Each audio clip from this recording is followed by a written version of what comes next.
بسم اللہ الرحمن الرحیم۔ السلام علیکم ساتھیوں، میں ہوں محمد عارف لطیف۔ دوستوں، میں لے کر حاضر ہوا ہوں UGC نیٹ JRF کے اہم معروضی سوالات و جوابات۔ تو آپ کو پچھلے کلاس سے پتہ چل ہی گیا ہوگا، ہمارا یونٹ 2 کا آج دوسرا کلاس ہے، اور انشاءاللہ کل یونٹ 2 مکمل ہو جائے گا۔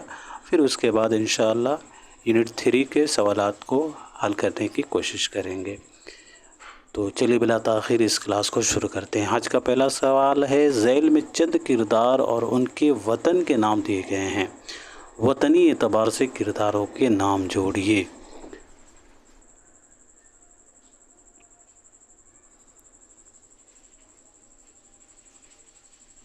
جی، تو اس سوال کا صحیح جواب ہوگا چوتھا۔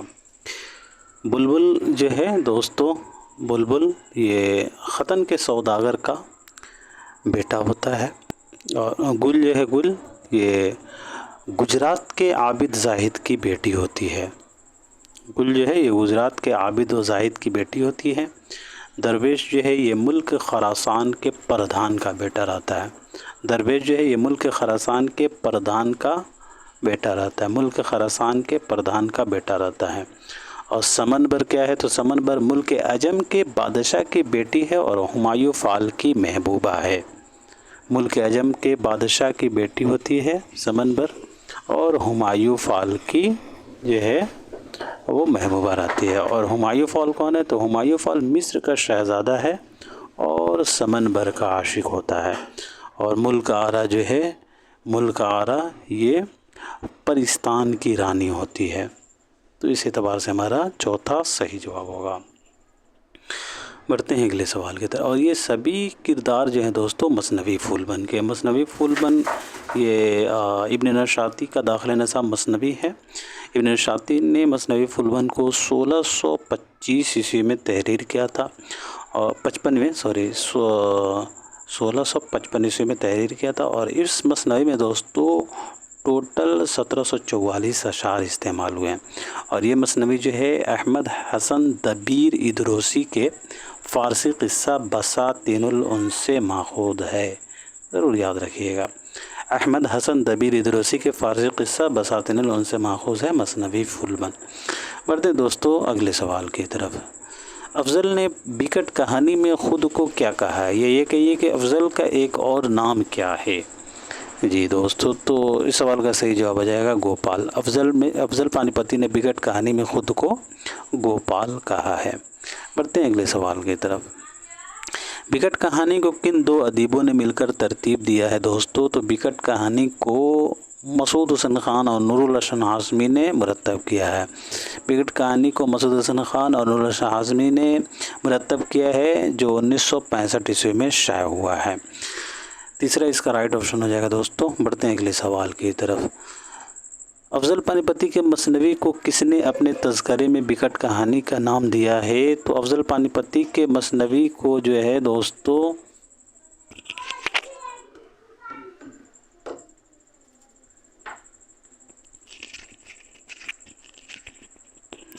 میر حسن نے اپنے تذکرے میں جو ہے نام دیا ہے۔ دوسرا اس کا رائٹ آنسر ہو جائے گا۔ میر حسن کے بارے میں بات کریں تو ان کی پیدائش 1737 عیسوی کو ہی ہے دہلی میں، اور وفات 1786 عیسوی کو لکھنؤ میں۔ افضل پانی پتی کے مثنوی کو جو ہے میر حسن نے اپنے تذکرے میں بیکٹ کہانی کا نام دیا تھا۔ بڑھتے ہیں اگلے سوال کی طرف۔ بیکٹ کہانی کو شمالی ہند کا اردو شاعری کا پہلا مستند نمونہ کس محقق نے قرار دیا؟ تو بیکٹ کہانی کو شمالی ہند کا اردو شاعری کا پہلا مستند نمونہ جو ہے 1919 سے 2010 والے نے قرار دیا، یعنی مسعود حسین خان نے۔ بیکٹ کہانی کو شمالی ہند کا اردو شاعری کا پہلا مستند نمونہ جو ہے مسعود حسین خان نے قرار دیا ہے۔ بات کریں رشید حسن خان کی، رشید حسن خان کی پیدائش جو ہے دوستو 1925 عیسوی کو شاہجہاں پور میں ہوئی، اور وفات 2006 عیسوی کو شاہجہاں پور میں ہوئی ہے۔ غازی عبدالودود کی 1896 عیسوی کی پیدائش ہے، کاکو بہار میں، وفات 1984 عیسوی کو ہوئی ہے۔ محمود شیرانی صاحب کی پیدائش کے بارے میں بات کریں دوستو، تو محمود شیرانی صاحب کی پیدائش 1880 عیسوی کو ہوئی ہے ٹونک راجستھان میں، اور وفات 1946 عیسوی کو ہوئی ہے۔ بڑھتے ہیں اگلے سوال کی طرف۔ ذیل میں دی گئی مصنویوں میں سے کون سی مصنوی 12 ماسا کی شکل میں لکھی گئی ہے؟ تو وہ مصنوی ہو جائے گا ہمارا دوستو بکٹ کہانی۔ اگلا سوال دیکھیے گا، ذیل میں بکٹ کہانی سے متعلق چند بیانات دیے گئے، انہیں غور سے پڑھیے اور صحیح بیانات کی نشاندہی کیجیے۔ پہلا بیان ہے دوستو، بکٹ کہانی میں افضل نے ایک ایسی فراق زدہ عورت کو معزز سخن بنایا ہے جو اپنی سخیوں سے اپنے دکھڑے کا بیان کرتی ہے۔ دوسرا ہے، بکٹ کہانی شمالی ہند کی آخری مستند مصنوی قرار دی گئی ہے۔ اور تیسرا ہے، بکٹ کہانی میں ایک برہمنی کو ساون کے مہینے سے لے کر آخر سال تک اپنے شوہر کی یاد میں تڑپتے دکھایا گیا۔ اور چوتھا ہے، بکٹ کہانی 17ویں صدی کی تخلیق ہے۔ جی تو اس سوال کا صحیح جواب ہو جائے گا دوستو ہمارا چوتھا، اے، سی اور ڈی۔ یہ بات درست ہے کہ بکٹ کہانی میں افضل نے ایک ایسی فراق زدہ عورت کو معزز سخن بنایا ہے جو اپنی سخیوں سے اپنے دکھڑے کا بیان کرتی ہے۔ اور بکٹ کہانی میں ایک برہمنی کو ساون کے مہینے سے لے کر آخری سال تک اپنے شوہر کی یاد میں تڑپتے دکھایا گیا ہے۔ اور بکٹ کہانی 17ویں صدی کی تخلیق ہے جسے افضل پانی پتی نے 1625-26 عیسوی میں تحریر کیا تھا۔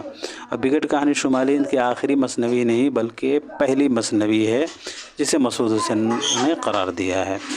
اس کے پہلے جو ہم لوگوں نے سوال کیا تھا کہ آیا تھا کہ بکٹ کہانی کو شمالی ہند کا اردو شاعری کا پہلا مستند نمونہ کس نے قرار دیا؟ تو مسعود حسین خان۔ بکٹ کہانی جو ہے شمالی ہند کا اردو شاعری کا پہلا مستند نمونہ ہے، آخری نہیں ہے۔ بڑھتے ہیں اگلے سوال کی طرف، ذیل میں کس شعر پر بکٹ کہانی کا اختتام ہوا ہے؟ جی تو وہ ہو جائے گا، سو دین رین کی میری کہانی کمر کو توڑ کر بیٹھی نہ مانی۔ پہلا اس کا صحیح جواب ہو جائے گا۔ اس شعر پر بکٹ کہانی کا اختتام ہوا ہے، سو دین رین کی میری کہانی کمر کو توڑ کر بیٹھی نہ مانی۔ بکٹ کہانی کے ابواب کے اعتبار سے مہینوں کے نام یا عنوانات جوڑیے۔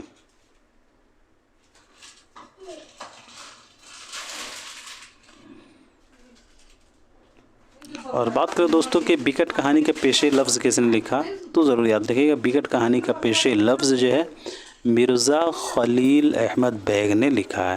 بکٹ کہانی کا پیش لفظ جو ہے مرزا خلیل احمد بیگ نے تحریر کیا ہے۔ جی تو سوال نمبر 64 کا صحیح جواب ہو جائے گا ہمارا تیسرا۔ باب اول ہو جائے گا آپ کا ساون، باب دوم بھادو، باب سوم ہو جائے گا کنوار، اور باب چہارم ہو جائے گا کارتک، باب پنجم ہو جائے گا اگہن، اور باب ششم ہو جائے گا پوس۔ سوال نمبر 65 دیکھیے گا، بکٹ کہانی کے ابواب کے اعتبار سے مہینوں کے نام یا عنوانات شامل کرنا ہے۔ جی باب ہفتم کا ہوگا ماگھ، اور باب ہشتم کا ہو جائے گا فاگن، اور باب نہم کا ہو جائے گا چیت، باب دہم کا ہو جائے گا بیساکھ، اور باب یازدہم کا ہوگا جیٹھ، اور باب دو ازدہم کا ہو جائے گا اساڑھ۔ بڑھتے ہیں اگلے سوال کی طرف، ذیل میں چند بیانات دیے گئے، انہیں غور سے پڑھیے اور صحیح بیانات کی نشاندہی کیجیے۔ پہلا بیان ہے، میر حسن آصف الدولہ کے زمانے میں لکھنؤ ہے۔ دوسرا ہے، میر حسن شجاع الدولہ کے زمانے میں لکھنؤ ہے۔ تیسرا ہے، موسیفی نے میر حسن کی تاریخی وفات شاعر شیریں بیاں سے نکالی۔ اور چوتھا ہے، ضیاء الدین ضیاء نے میر حسن کی تاریخ وفات جو ہے شاعر شیریں بیاں سے نکالی۔ یہ تو سوال نمبر 66 کا صحیح جواب ہوگا پہلا اے اور سی ہمارا رائٹ آپشن ہو جائے گا دوستوں۔ میر حسن آصف الدولہ کے زمانے میں آئے تھے، نہ کہ شجاع الدولہ کے زمانے، تو اس اعتبار سے ابھی غلط ہو جائے گا۔ اور موسیفی نے میر حسن کی تاریخ وفات شاعر شیریں بیاں سے نکالی ہے، نہ کہ ضیاء الدین ضیاء نے۔ بڑھتے ہیں اگلے سوال کی طرف، ذیل میں سیر البیان سے متعلق چند بیانات دیے گئے ہیں، انہیں غور سے پڑھیے اور صحیح بیانات کی نشاندہی کیجیے۔ پہلا بیان ہے، سیر البیان شجاع الدولہ کے دور میں لکھی گئی مصنوی ہے۔ دوسرا ہے، سیر البیان میر حسن کی پہلی اردو ترجمہ شدہ مصنوی ہے۔ اور تیسرا ہے، سیر البیان ایک رزمیہ مصنوی۔ چوتھا ہے، سیر البیان کو موسیفی نے بت خانہ چی کہا۔ اور آخری ہے، میر شیر علی افسوس نے اس میں سیر البیان کو اسم و مسمى مصنوی قرار دیا۔ جی تو اس سوال کا صحیح جواب جو ہے ہو جائے گا ہمارا دوسرا، ڈی اور ای۔ سیر البیان کو موسیفی نے بت خانہ چی کہا تھا، اور میر شیر علی افسوس نے اسے اسم و مسمى مصنوی قرار دیا ہے۔ شعر البیان جو ہے شجاع الدولہ کے دور میں لکھی گئی نہیں، آصف الدولہ کے دور میں لکھی گئی، اور شعر البیان میرے سن کی پہلی ترجمہ شدہ مصنوی نہیں ہے، تو اس اعتبار سے یہاں غلط ہو جائے گا۔ اور شعر البیان ایک رزمیہ مصنوی ہے، نہیں یہ ایک عشقیہ مصنوی ہے۔ تو اس اعتبار سے دوستو اے بی سی غلط ہو جائے گا، ڈی اور ای ہمارا رائٹ آپشن ہو جائے گا۔ بڑھتے ہیں دوستو اگلے سوال کی طرف۔ سوال نمبر 68 ہے، ذیل میں شعر البیان کے چند کردار اور ان کے رشتے دیے گئے، انہیں جوڑیے۔ جی تو بدر منیر اور نجم النساء ان کا آپس میں سہیلیاں کا رشتہ ہوتا ہے، بے نظیر اور ملک شاہ کا ہو جائے گا بیٹا اور باپ، بے نظیر بیٹا ہوتا ہے اور ملک شاہ باپ ہوتا ہے۔ مسعود شاہ اور بدر منیر کا آپس میں جو ہے بیٹی اور باپ کا رشتہ ہوتا ہے۔ فیروز شاہ اور نجم النساء ایک دوسرے کے عاشق اور معشوق ہیں۔ اس سوال کا صحیح جواب پہلا ہو جائے گا دوستوں۔ بڑھتے ہیں اگلے سوال کی طرف۔ ذیل میں شعر البیان سے متعلق چند بیانات دیے گئے ہیں، انہیں غور سے پڑھیے اور صحیح بیانات کی نشاندہی کیجیے۔ پہلا بیان ہے دوستو، بے نظیر کا پتہ لال دیو لگاتا ہے۔ دوسرا ہے نجم النساء کے باپ کے یہاں فیروز شاہ کی شادی کا پیغام ماہ رخ لے کر گئی تھی۔ اور تیسرا ہے بے نظیر کی رہائی کے لیے ماہ رخ پری کو فیروز شاہ نے خط لکھا تھا۔ چوتھا ہے بے نظیر کا پتہ سفید دیو نے لگایا تھا۔ پانچواں ہے نجم النساء کے باپ کے یہاں فیروز شاہ کی شادی کا پیغام بے نظیر لے کر گیا تھا۔ اور آخری ہے جوگن بن کر بے نظیر کو ڈھونڈے نجم النساء نکلی تھی۔ بارش ہو رہی ہے تو آواز آپ کو آ سکتا ہے، ہو سکتا ہے کہیں آپ کو دقت ہو سننے میں، تو میں کلاس کو جو ہے ایک دو سوالات اور کرا کے جو ہے ختم کرتا ہوں، اور انشاءاللہ جو بقیہ سوالات ہیں وہ یونٹ 2 کے وہ کل ہم کر لیں گے۔ جی تو اس سوال کا صحیح جواب ہو جائے گا ساتھیوں پہلا، اے بی سی اور ایف۔ بے نظیر کا پتہ لال دیو لگاتا ہے۔ نجم النساء کے یہاں فیروز شاہ کی شادی کا پیغام لے کے ماہ رخ گئی تھی، اور بے نظیر کی رہائی کے لیے ماہ رخ پری کو فیروز شاہ نے خط لکھا تھا۔ بے نظیر کا پتہ سفید دیو نہیں لگایا تھا، اس کی تصحیح اے میں ہو گئی۔ اور جوگن بن کر بے نظیر کو ڈھونڈے نجم النساء نکلی تھی۔ نجم النساء کے باپ کے یہاں فیروز شاہ کے ساتھ پیغام لے کر نظیر لے کے گیا تھا، تو یہ نہیں ہوگا یہاں بلکہ ماہ رخ پری لے کے گئی تھی۔ تو اس اعتبار سے دوستوں ہمارا پہلا صحیح ہو جائے گا۔ بڑھتے ہیں اگلے سوال کی طرف۔ ذیل میں چند بیانات دیے گئے ہیں، انہیں غور سے پڑھیے اور صحیح بیانات کی نشاندہی کیجیے۔ جی ساتھیوں تو سوال نمبر 70 کا صحیح جواب ہو جائے گا چوتھا، اے سی اور ای۔ دیا شنکر نسیم کا خاندان کشمیر سے آ کر لکھنؤ میں آباد ہوا تھا۔ دیا شنکر نسیم کا تعلق دبستان دہلی نہیں بلکہ دبستان لکھنؤ ہے، اور مثنوی گلزار نسیم رزمیہ نہیں ہے بلکہ عشقیہ مثنوی ہے جو لکھنوی تہذیب کا آئینہ دار ہے۔ تو اس اعتبار سے یہاں اے سی ای چوتھا اس کا رائٹ آپشن ہو جائے گا۔ اگلا سوال دیکھیے گا، ذیل میں چند بیانات دیے گئے ہیں، انہیں غور سے پڑھیے اور صحیح بیانات کی نشاندہی کیجیے۔ پہلا ہے دوستو، مثنوی گلزار نسیم پہلی بار 1845 میں شائع ہوئی۔ دوسرا ہے نسیم نے گلزار نسیم کو 28 سال کی عمر میں لکھا مکمل کیا۔ اور تیسرا ہے مثنوی گلزار نسیم پہلی بار 1844 میں شائع۔ چوتھا ہے اس مثنوی میں رعایت لفظی کا استعمال بہت زیادہ ملتا ہے۔ اور آخری ہے گلزار نسیم میں رعایت لفظی کا استعمال بہت کم کیا گیا ہے۔ جی تو سوال نمبر 71 کا صحیح جواب ہوگا تیسرا، بی سی اور ڈی۔ مثنوی گلزار نسیم کو دیا شنکر نسیم نے 28 سال کی عمر میں مکمل کیا تھا، اور مثنوی گلزار نسیم پہلی بار 1844 میں شائع نہ کہ 1845۔ اس اعتبار سے یہ غلط ہوگا۔ اور مثنوی گلزار نسیم میں رعایت لفظی کا استعمال بہت زیادہ ملتا ہے نہ کہ کم۔ تو اس اعتبار سے دوستو تیسرا ہمارا صحیح جواب ہو جائے گا، اے اور ای غلط ہو جائے گا۔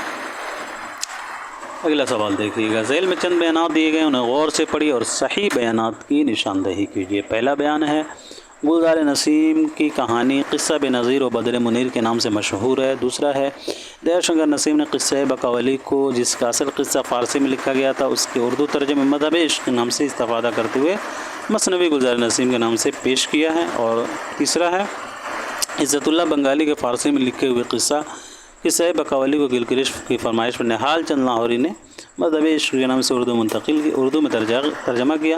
اور چوتھا ہے، قصہ بقاولی کا اردو ترجمہ مذہب عشق کے نام سے حیدر بخش حیدری نے کیا۔ جی ساتھی، تو سوال نمبر 72 کا صحیح جواب ہوگا ہمارا تیسرا BC۔ یہ بات درست ہے کہ دیا شنکر نسیم نے قصہ بقاولی کو، جس کا اصل قصہ فارسی میں لکھا گیا تھا، اس کے اردو ترجمے کو مذہب عشق کے نام سے استفادہ کرتے مثلا گلزار نسیم نے اسے اردو میں منتقل کیا تھا اور اردو نظم لباس پہنا کر اسے جو ہے پیش کیا تھا، اور عزت اللہ بنگالی کے فارسی میں لکھا ہوا قصہ بقاولی کو گلکرش کی فرمائش پر نہال چند لاہوری نے مذہب عشق کے نام سے اردو میں ترجمہ کیا تھا۔ تو یہ بات BC درست ہو جائے گا۔ یہاں دیکھیے گلزار نسیم کی کہانی بے نظیر نہیں، قصہ بقاولی کی اس میں بیان کیا گیا مشہور جو ہے کردار ہے، مشہور ہے، اور قصہ بقاولی اردو ترجمہ مذہب عشق کے نام سے حیدر بخش حیدری نے نہیں لکھا تھا، قصہ بقاولی کو اردو میں ترجمہ مذہب عشق کے نام سے نہال چند لاہوری نے لکھا تھا۔ تو اس اعتبار سے یہاں D یہ غلط ہو جائے گا، BC ہمارا رائٹ آپشن ہو جائے گا تیسرا۔ سوال نمبر 73 دیکھیے، ذیل میں چند کرداروں کے نام اور ان کے رشتے دیے گئے ہیں، جوڑیے۔ جی تو دوستو سوال نمبر 73 کا صحیح جواب ہو جائے گا پہلا ہمارا بقاولی و فیروز بیٹی اور باپ کا رشتہ ان کا، راجہ چتر سنگھ اور چتراوت کا آپس میں رشتہ جو ہے باپ اور بیٹی کا ہوتا ہے، سعد اور دلبر بیسوا غلام اور ملکہ ہیں، زین الملوک اور تاج الملوک جو ہے ان کا آپس میں رشتہ باپ اور بیٹا کا ہوتا ہے، بقاولی اور جمیلہ پری کا رشتہ بیٹی اور ماں کا ہوتا ہے۔ پہلا ہمارا رائٹ آپشن ہو جائے گا دوستو۔ سوال نمبر 74 دیکھیے گا، ذیل میں چند کرداروں کے نام اور ان کے رشتے دیے گئے ہیں، جوڑیے۔ جی ساتھیو، تو وہ ہو جائے گا روح افزا اور بقاولی، منہ بولی بیٹی اور ماں۔ روح افزا اور حسن آرا ہو جائے گا بیٹی اور ماں۔ محمودہ اور ہمالہ دیونی ہو جائے گا دوستو، محمودہ اور ایک سیکنڈ کچھ گڑبڑ ہو رہا ہے، اور کیا روح افزا اور بقاولی ہو جائے گا بہن اور سہیلیاں، اور روح افزا اور حسن آرا ہو جائے گا دوستوں بیٹی اور ماں۔ محمودہ اور ہمالہ دیونی ہو جائیں گے منہ بولی بیٹی اور ماں۔ شاہ مظفر اور روح افزا ہو جائے گا باپ اور بیٹی، اور بہرام اور روح افزا کا آپس میں رشتہ ہو جائے گا عاشق اور معشوقہ، دوسرا اس کا صحیح جواب ہو جائے گا۔ آج کا یہ ہمارا آخری سوال ہے دوستو، پھر انشاءاللہ بچا ہوا سوال کل کی کلاس میں ہم کریں گے۔ یہ سوال نمبر 75 ہے، گلزار نسیم کے متعلق چند بیانات دیے گئے ہیں، انہیں غور سے پڑھیے اور صحیح بیانات کی نشاندہی کیجیے۔ پہلا بیان ہے گلزار نسیم کی بقاولی راجہ اندر کی بددعا سے پتھر بنی تھی۔ دوسرا ہے شہزادہ تاج الملوک نے ہمالہ دیونی کے بنائے ہوئے سرنگ کی مدد سے گلزار ارم پہنچ کر بقاولی کا پھول توڑا تھا۔ تیسرا ہے تاج الملوک کے چاروں بھائیوں کے دلبر بیسوا نے جوا میں ہرا کر غلام بنایا تھا، اور چوتھا ہے مثنوی گلزار نسیم میں بقاولی جو ہے فرخ نام سے گلچی کی تلاش میں وزیر بنی تھی۔ جی ساتھیو، تو سوال نمبر 75 کا صحیح جواب ہو جائے گا ہمارا دوسرا، A B C اور D سبھی اس کے رائٹ آپشن ہو جائیں گے دوستوں۔ مثنوی گلزار نسیم کی بقاولی راجہ اندر کے بددعا سے پتھر بنی تھی، درست ہے۔ شہزادہ تاج الملوک نے ہمالہ دیونی کے بنائے ہوئے سرنگ کی مدد سے گلزار ارم پہنچ کر بقاولی کا پھول توڑا، اور تاج الملوک کے چاروں بھائیوں کو دلبر بیسوا نے جوا میں ہرا کر غلام بنایا تھا، اور مثنوی گلزار نسیم میں بقاولی جو ہے فرخ نام سے گلچی کی تلاش میں وزیر بنی تھی۔ تو آج کے لیے اتنا ہی رکھتے ہیں ساتھیوں، ملتے ہیں اگلی کلاس میں، تب تک کے لیے خدا حافظ، اپنا خیال رکھیں۔